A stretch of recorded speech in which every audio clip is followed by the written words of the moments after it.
olsam gözüne yer. Çiçek çiçek çemençik etri oldu. Tanrı mənə bəxş eylədi gözəl vətən. Yaxşısı da mənimkidir, yamanı da mənimdir. O atadır, o anadır, vətəndir seçilməz.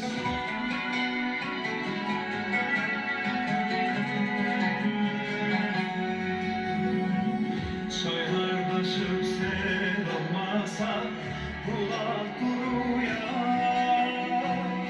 Ayır düşsə öz kökündən ağac quruyar. Çiçək çiçək çəmənçik ətri oldu. Tanrı mənə bəxş eylədi gözəl vətən.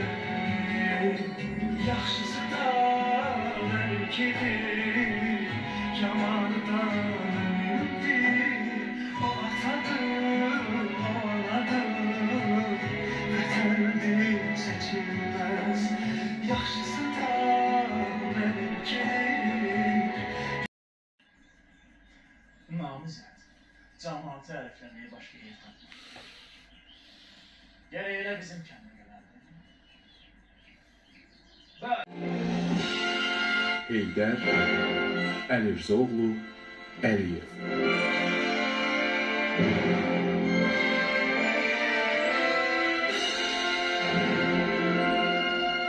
Böyük vətəndaş.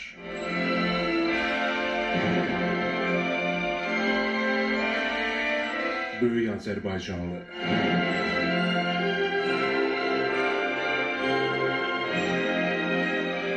Böyük siyasətçi.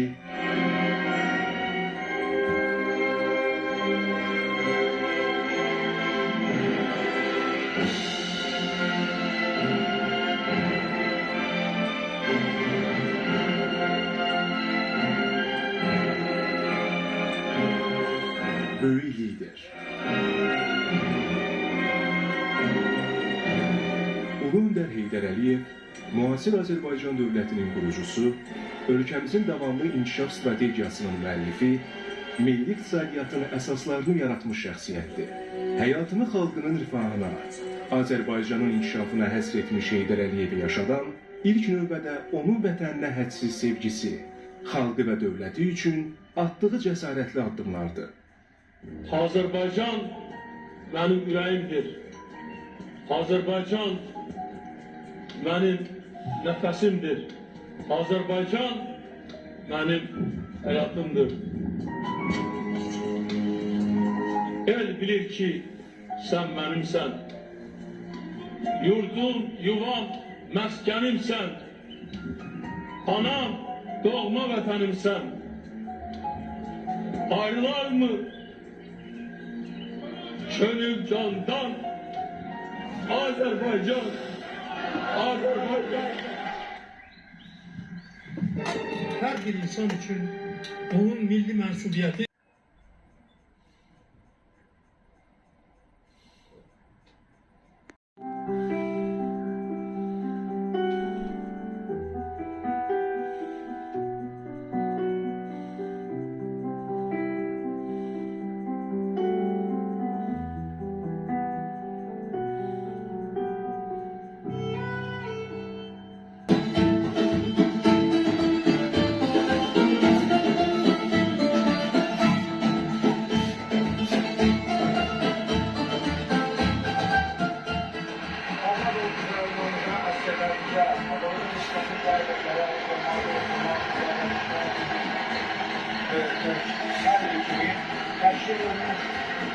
kampanyada bu maçında yardım yapanların askerlere görüşenliği onlara zakatlarları hakkında büyük bir Karma Mahallesi'ne ziyaret ettiğini muayene etmeleri yapınca anlatılda bir burada yola düşürüyor inşallah bu vakti ve bu olmasında askerlerin özelliği ve Bakar bize, seyrede bakar bir kadar karar yaptığında tutacağını öğretti.